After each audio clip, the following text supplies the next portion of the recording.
You put in the cart before the horse here, Yeah. are you not? Because we don't have the local capacity in the 22 items that you've listed. Yeah.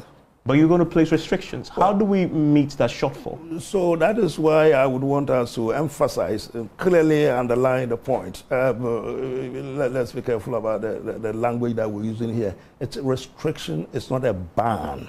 It's not a ban. A few people have been bandying the word about you're banning, we are banning. We are not banning. Indeed, we cannot even do that. We are constrained by the World Trade Organization rules. Not to venture into any of those things. You cannot place restrictions under those regulations, which will make it difficult for other countries to. But what you're seeking to do, yes, is what under the World Trade Organization's rules they call quantitative restrictions. Yes, and explicitly, generally forbidding under Article 11. Well, of the General Agreement of Tariffs and Trade, okay, which is exactly what you're so you look at Article 12. Article 12 mandates exactly what we're doing. I mean, that's why my whole argument has been pivoted. The fulcrum of it has been about the, the foreign exchange issue, the balance of payment issues.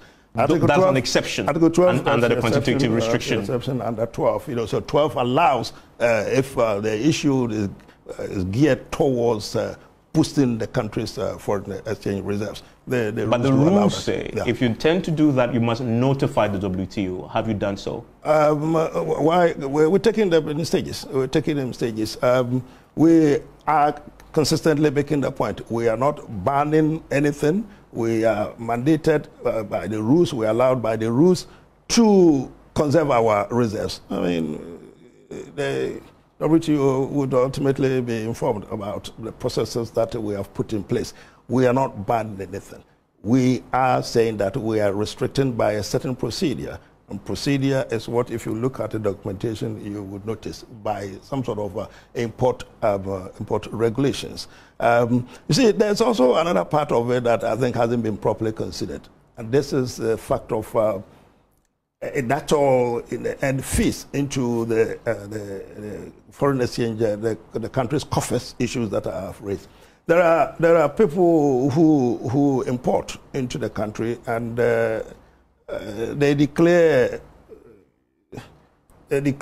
whatever value there is. All right, they pay whatever there is initially to pay.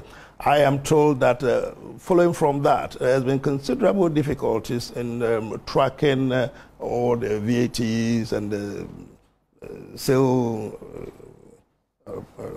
income that should be paid to government and all of that.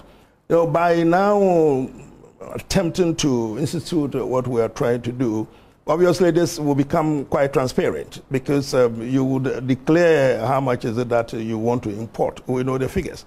You will come back subsequently to want to import again. We would then want to know from you what happened the last time. I mean, if you know the figures, obviously GRA will then have access to the books, and then, of course, there will be determination of whether this has been paid, this hasn't been paid, or not. There is paying the right duties is what you're stressing. To make sure that, I mean, the country is not being fleeced in a circumstance that people have been prone to do it. So that, again, also goes to conserve our reserves and, of course, create openness in the system.